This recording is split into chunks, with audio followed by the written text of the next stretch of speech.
जय हिंद साथियों, Monera classes में एक बार फिर से आपका स्वागत है, इस्तकबाल है। दोस्तों, आज बात करेंगे हम संयुक्त ये जो आपके प्लेसमेंट एजेंसी के माध्यम से जो लोग लगे हुए हैं इनके बारे में बात करेंगे। उसके बाद बात करेंगे आपका सर्वाधिक जो कमेंट आया है वो है 16,900 कौन से महीने से मिलना स्टार्ट हो जाएंगे, और उसके बाद आपके जो कमेंट है उनके भी मैं जवाब दूंगा जो कि मैंने रेंडमली ले रखे हैं। तो देखो दोस्तों, ये है राजस्थान सरकार आयुक्तालय कॉलेज शिक्षा राजस्थान जयपुर। इसमें समस्त राजकीय महाविद्यालय हो, राजकीय कन्या महाविद्यालय, राजकीय विधि महाविद्यालय, संगीत संस्थान, स्कूल ऑफ आर्ट, सहायक निदेशक कार्यालयों, कॉलेज शिक्षा राजस्थान, इन जिलों के अंदर कोई भी विषय दिनांक 1/1/2023 को प्लेसमेंट एजेंसी के माध्यम से कार्यरत कार्मिकों की सूचना भरने के संबंध में इनकी सूचनाएं मांगी जा रही है। तो इसका मतलब है कि काम तो चल रहा है। काम की स्पीड थोड़ी धीमी हो सकती है, लेकिन काम जरूर हो रहा है। उपयुक्त विषयांतर्गत लेख है कि सभी प्राचार्यों अधिकारियों को निर्देशित किया जाता है कि आपके महाविद्यालयों कार्यालयों में दिनांक 1/1/23 को प्लेसमेंट एजेंसी अथवा थर्ड पार्टी कॉन्ट्रैक्ट के जरिए अथवा भारत सरकार के अधीन कार्यरत अशैक्षणिक कार्मिकों केवल लाइब्रेरियन और पीटीआई को छोड़कर की सूचना स्प्रेडशीट प्लेसमेंट एजेंसी इंफॉर्मेशन के कॉलम संख्या टी से डब्ल्यू में दिनांक 24/3/2023 तक भरा जाना सुनिश्चित करें। ये अनुमोदन करें डॉक्टर चंद्रभूषण जैन, संयुक्त निदेशक, अपने डिजिटल हस्ताक्षर से। अब बात करते हैं आपके कमेंटों के जवाब। अब बात करते हैं, देखो इसमें कमेंट है, पहला है भाईजान क्या संविदा कर्मियों को एनपीएस ही मिलेगा? ओपीएस किन संविदा कार्मिकों को नियमित करने के बाद मिलेगी, या सभी भाई बहनों को एनपीएस ही मिलेगी? खोलकर बताने का कष्ट करें, शुक्रिया भाईजान। क्या संविदा कार्मिकों को एनपीएस ही मिलेगा? तो ये 100% एनपीएस ही मिलेगा। एनपीएस क्या होता है? नेशनल पेंशन स्कीम, इसे न्यू पेंशन स्कीम भी कह सकते हो, जो कि अभी गहलोत ने 2004 के बाद वाले जो भी कार्मिक लगे हुए हैं उनको ओपीएस दिया है। आपको पता होगा एक बहुत बड़ा विवाद भी हुआ था इसको लेके केंद्र में। तो इस ओपीएस फायदा इन दोनों में से किस में ज्यादा है ये भी आपको बताऊं तो ओपीएस के अंदर फायदा ज्यादा है। ये तो आपको जान लेना है कि ओपीएस के अंदर सर्वाधिक फायदा है, तो वो यहां पे है। ऐसा क्यों है? तो यहाँ पे क्या फायदा नहीं है? फायदा तो यहाँ पर भी है। आप इतने दिन का जो संविदा पे लगे हुए थे, आपको कोई एनपीएस की सुविधा नहीं मिल रही थी, यहाँ पे 50% गवर्नमेंट दे रही है। और यहाँ पे आपको जो भी बेसिक 3600 पे ग्रेड पे जैसे आपको लगे, ठीक है, आप 3600 पे ग्रेड पे अगर लगे और आपने सर्विस की 25 साल, ठीक है, 25 साल के बाद में उस जो सारणी है, जो पे ग्रेड की बेसिक सैलरी होती है, उस बेसिक सैलरी में देखा जाएगा कि आपके 25 साल बाद में उस श्रेणी में कहां पर आपकी सैलरी कितनी है। वहां पे अगर वहां पे मान लो वहां पे हो रही है 80,000 रुपए आपकी बेसिक सैलरी, तो 80,000 का 50% 40,000 आपको पेंशन दी जाएगी। ये है ओपीएस, ठीक है। इसमें कोई भी कटौती नहीं होती है सर्विस के दौरान। यहाँ पे सर्विस के दौरान आपसे 10% आपकी कटौती होगी, और उस 10% के अंदर सरकार भी 10% आपके पर्सनल फंड में जमा कराएगी। ऐसे आपकी संख्या है वहां पे 2,000 कट रहे हैं आपकी सैलरी से, तो 2,000 भी सरकार भी कटवा रही है, तो आपके खाते में 4,000 आ रहे हैं। तो ये चीज है, इकट्ठे होते होते हुए लाखों रुपए बन जाते हैं। किसी के 30 लाख, किसी के 40, किसी के 50, किसी के 60 लाख। तो जितने रुपए होते हैं वो आपको एक मुश्त दिए जाते हैं आपके रिटायरमेंट के टाइम। इसमें आपके पेंशन नहीं होगी, ठीक है। अब बात करते हैं नेक्स्ट कमेंट की।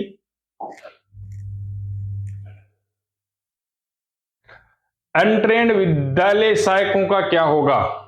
अनट्रेंड विद्यालय सहायक है, अब मैं बताऊं आपको जो अनट्रेंड विद्यालय सहायक है उनको 2400 पे ग्रेड पे अगर नियमित किया जाता है तो उनको पे ग्रेड 2400 रखेंगे। अगर नियमित नहीं किया जाता है मान लो, तो आपको जो भी आपका अनुभव है उस अनुभव का लाभ दिया जाएगा। एक एक के हिसाब से देने की पूरी कवायद चल रही है, और अच्छी सैलरी बढ़ेगी आपकी, और आप उस 10,400 और 18,500 वाले सिस्टम में आओगे 9 साल बाद में, अगर अनट्रेंड हो। अगर ट्रेंड हो तो 16,900 प्लस 29,600 उस नियम के अंदर आप आओगे।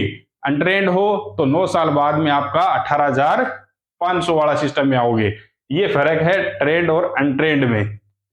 अब बात करते हैं कि भाई जो मान लो 18 वर्ष हो गई है किसी को, उनका क्या होगा। अब मैंने कमेंट देखे, मेरे को 21 साल हो गए, कोई बोल रहा है मेरे को 25 साल हो गए लगे हुए। तो उन लोगों को मैं बताना चाहूंगा कि आपका अनुभव जुड़ के आपको 100% नियमित कर रही है सरकार, ठीक है।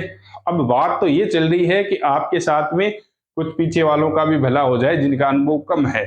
तो ज्यादा अनुभव वालों को तो कोई फिक्र करना ही नहीं है, वो तो नियमित हो ही रहे हैं, साथ में पीछे वालों को भी लेने की बात चल रही है।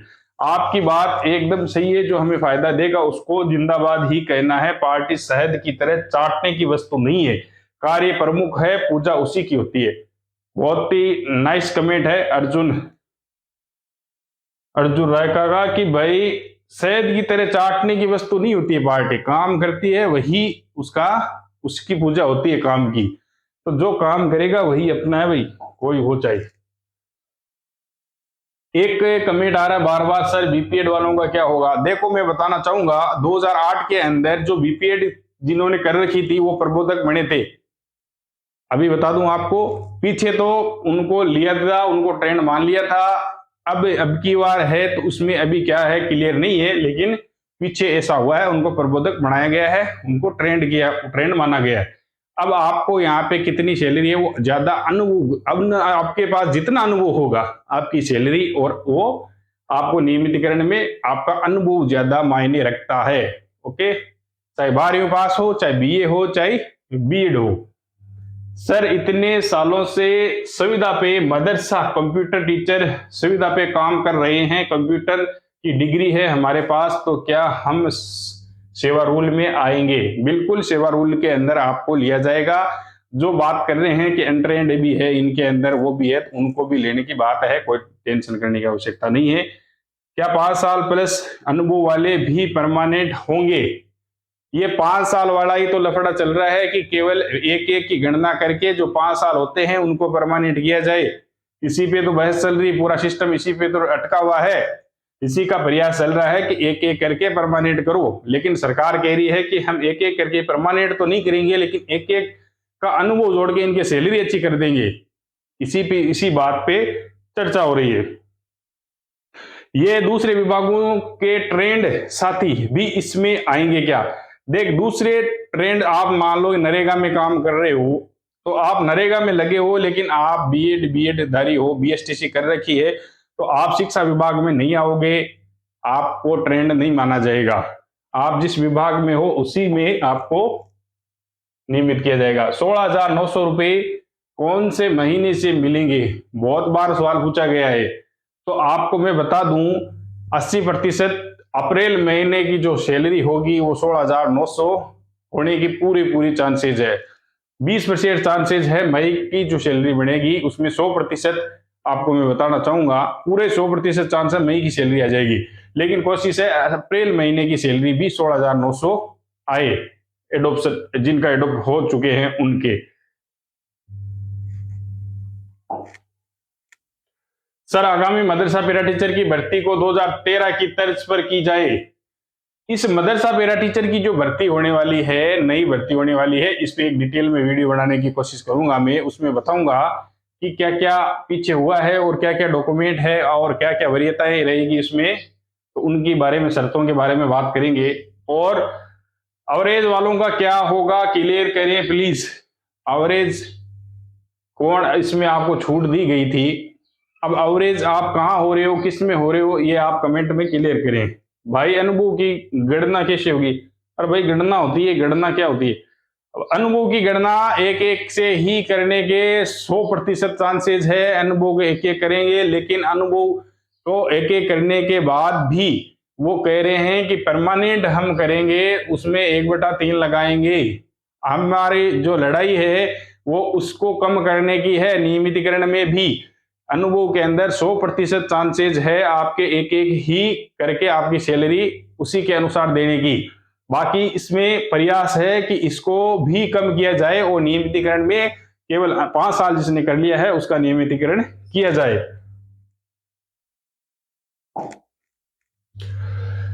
सर रिप्लाई प्लीज, ओपीएस मिलेगा या नहीं ग्रेड पे 3600 वालों को। देख भाई, ये जो कमेंट भाई ने किया है वो सभी को मैं बताना चाहूंगा, ग्रेड कोई सी भी मिले, चाहे चतुर्थ श्रेणी की हो, चाहे थर्ड ग्रेड हो, चाहे सेकंड ग्रेड हो, चाहे फर्स्ट ग्रेड हो, जिसको पे ग्रेड मिलती है उसको ओपीएस मिलता है। ओपीएस का मतलब होता है उसे पेंशन मिलेगी रिटायरमेंट के बाद में।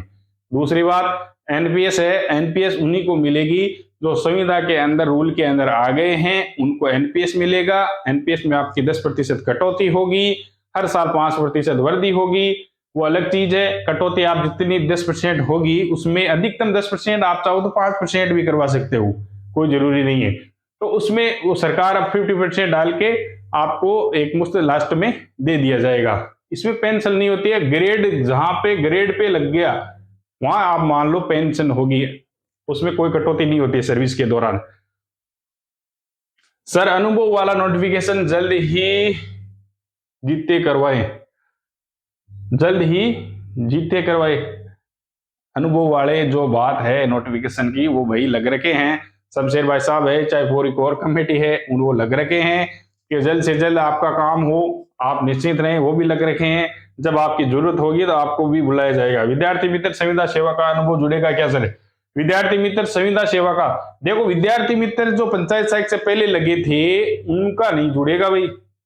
आप स्कूल में अभी लगे हो, इससे पहले आपने पंचायत सहायक थे, वो अनुभव जरूर जुड़ेगा आपका पीछे का। आप लगातार इस सिस्टम में 5 साल से हो पीछे, वो 5 साल आपके जुड़ेंगे। उससे पहले आपने छोड़ के वापस पंचायत सहायक में थे तो वो पंचायत सहायक में आपका अनुभव गणना होगी, उससे पहले की नहीं होगी। नियमित होंगे तो सभी होंगे, नहीं तो कोई नहीं होगा। नहीं भाई ऐसा नहीं है, नियमित तो होंगे, ये तो मान के चलो नियमित होंगे। प्रयास है कि नियमितीकरण में ज्यादातर लोगों को लेने का प्रयास कर रहे हैं।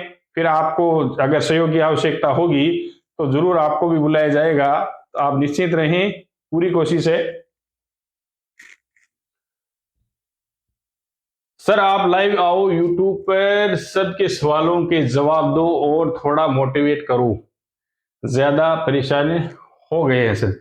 देखो लाइव आने वाली सिस्टम ये है कि ये जो पैनल है इसकी जो क्षमता है, अभी लाइट कटौती हो रही है तो इन्वर्टर से इसमें जो पैनल है ये भारी पैनल है, तो बीच में ही लाइव का टूट जाना, ये इससे अच्छा है आपको वीडियो बना के दे दिया जाए। आपके कमेंटों के जवाब आपको मिलते रहेंगे, आपके कमेंट के माध्यम से आप जरूर डाल दें। लाइव के अंदर बीच में जो कट जाता है तो इतने लोग जुड़े होते हैं, सब पहले से उसको नोटिफिकेशन देना पड़ता है कि इतने बजे लाइव आएंगे। अब उसमें अगर मिस्टेक आ जाए तो कितने लोग वेट कर रहे होते हैं। बीच में लाइव सेशन अगर टूट जाए तो कम्युनिकेशन टूट जाए, तो उससे अच्छा है कि आपके कमेंटों के मैं जवाब दे दूंगा, आप कमेंट डालते जाए। 30 वर्ष काम कर रहे हैं उनको कितना वेतन मिल पाएगा? 30 वर्ष से काम कर रहे हैं वो परमानेंट होगा। 18 वर्ष से ऊपर वालों को कोई वेतन नहीं, वो डायरेक्ट ग्रेड पे कि उनको दिया जाएगा और उनको पेंशन भी हो जाएगी। सर अभी बीएड डिग्री जुड़ेगी क्या, बताना? बीएड डिग्री अब नहीं जुड़ेगी। आपने जिस जैसे उस टाइम जिस टाइम लगे थे, आप विज्ञप्ति निकली थी, जिस कोई सा भी विभाग हो चाहे, तो उसमें आप लगे थे तो वहां पे आपको उस टाइम जो भी डॉक्यूमेंट लगाए थे वही आधार माना जाएगा। अब आपने कर ली है तो आप लगे थे 4 साल तो आपने नहीं की, अब आप 4 साल बाद में कर रहे हो तो वो नहीं गणना होगी। ये नेक्स्ट में आप गणना करवा सकते हो, आगे के ऐड करवा सकते हो। तो और दोस्तों ये जो बात कर रहे हैं 16,900 की, वो अप्रैल महीने की जो सैलरी होगी वो आने की 16,900 पूरी पूरी चांसेस है 80%, और मई में 100% आपकी सैलरी 16,900 आने की पूरी पूरी उम्मीद है। ठीक है, जो भी कमेंट है आप कमेंट करके मुझे जरूर बताएं, और मदरसा पैरा टीचर की जो भर्ती है उस पर अगले वीडियो पे हम बात करेंगे। एक जो पैनल के बारे में भी पूछ रहे थे उनके बारे में एक वीडियो बना देंगे। पैनल सर हमें भी पैनल लेना है, पैनल की क्या रेट है, क्या मामला है, तो वो भी बता देंगे, कोई समस्या नहीं है, खुल के बताएंगे। और जो भी आपके सवाल हो आप कमेंट करके जरूर बताइए। थैंक यू, धन्यवाद।